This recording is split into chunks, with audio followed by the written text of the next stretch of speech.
with him and some more NFL news and notes with 97.3 ESPN.com's John McMullen. What's going on, bud?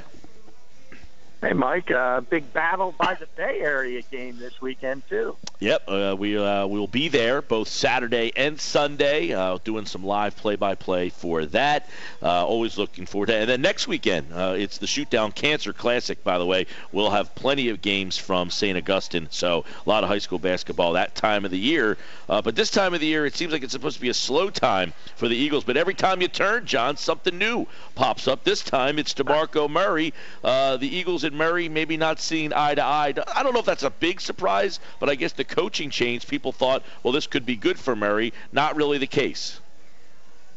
Yeah, I think there should be a lesson to people in the NFL, really, free agents, and the fact that if they're comfortable in a certain situation, maybe they should think about staying there instead of just going for every conceivable cent they can get, because you're right. I mean, in theory, he should be happier. Obviously, last season was a disaster, but he didn't fit into what Chip Kelly wanted to run, and now you have a different group in here that's going to take better advantage of his strengths. So while it's never going to be Dallas again, it's never going to be 1,800 yards, he should be happier, but I guess there's such a bad taste from last season. He really would like to get back to Dallas, but it's difficult because the Eagles can't cut him. It would cost more to cut him than to keep him.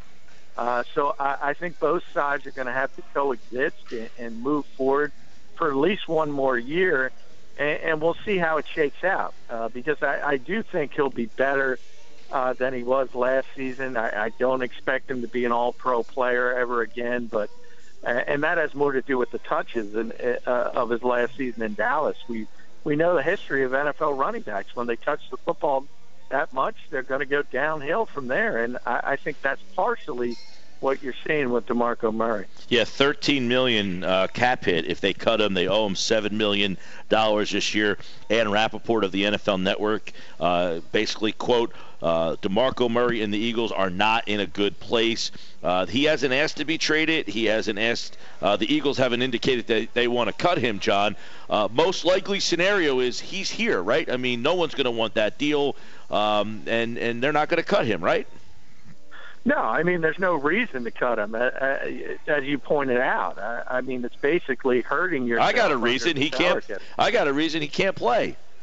Yeah, exactly. If that's your reason, then fine. Keep him on the roster and don't play him and play the guys who are better. But you're in a better situation if you do that than just letting him go because of the cap implications. So that would be your better case scenario. Then after next season, you could release him and move on, and it won't hurt you as much as far as the monetary aspect. But this all comes back full circle. We've been talking about it for weeks now, Mike.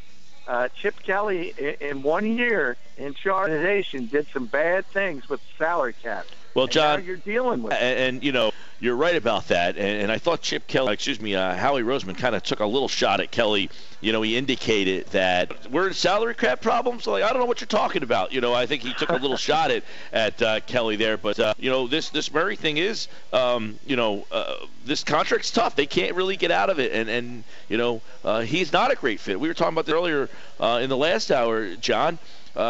You look at the West Coast offense that Andy Reid has run. He had Westbrook, he had McCoy, he has Jamal Charles, he has Charchandrick West. None of those guys seem like they are in the mold of DeMarco Murray. No, that's true, but I'll tell you what they do have, and that's a fullback. And that part of it is where you can tweak it. And yeah, Doug Pederson's going to have to do some things, and we'll see his strengths as a coach because he's not that type of running back.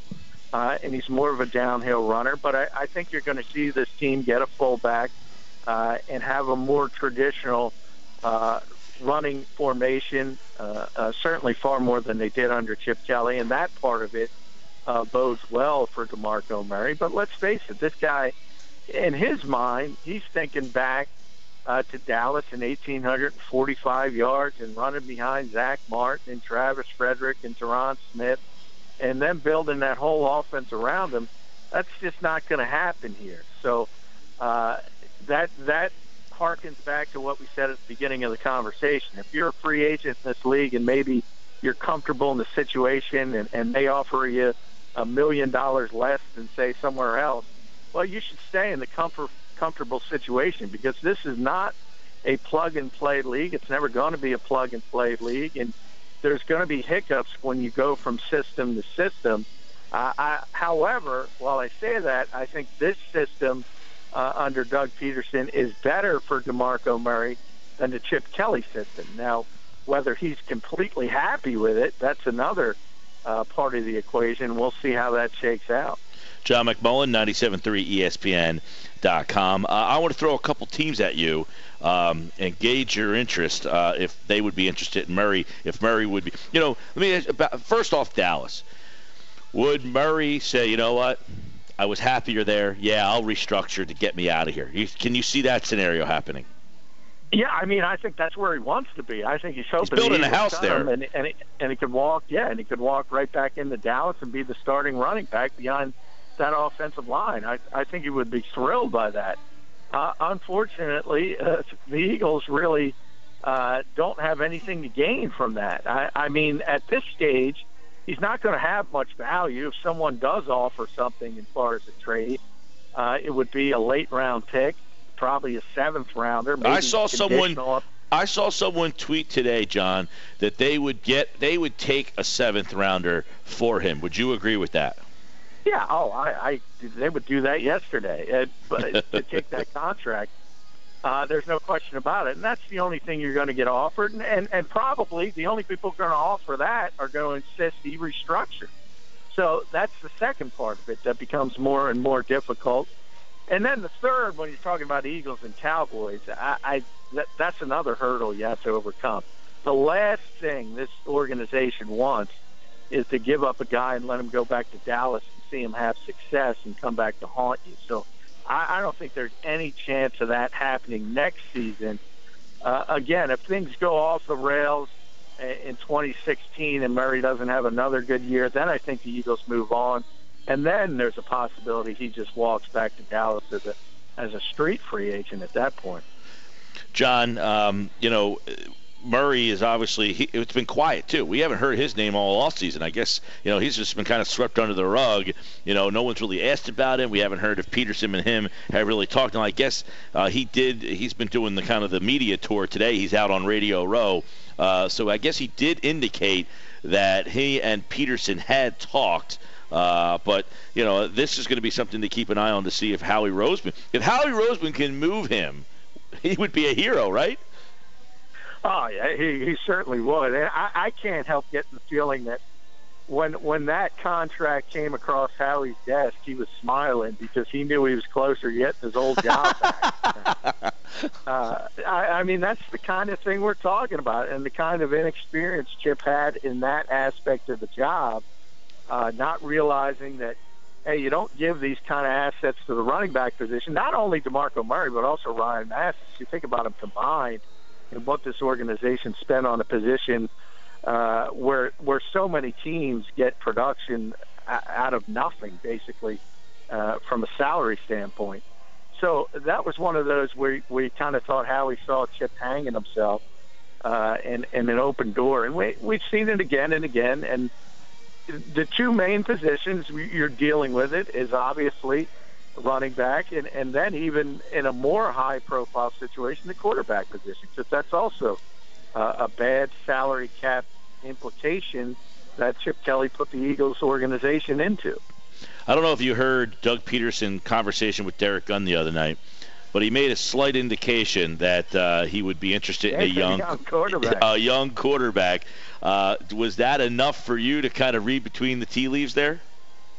Yeah, I did. I don't know if anybody else did, but it wasn't a slip of the tongue. He meant what he meant, and I think the realization is, what is the real upside of Sam Bradford at $20 million a year? Maybe you get to 10 wins, maybe on a great season. Although there's no evidence of that. That's just we're all projecting.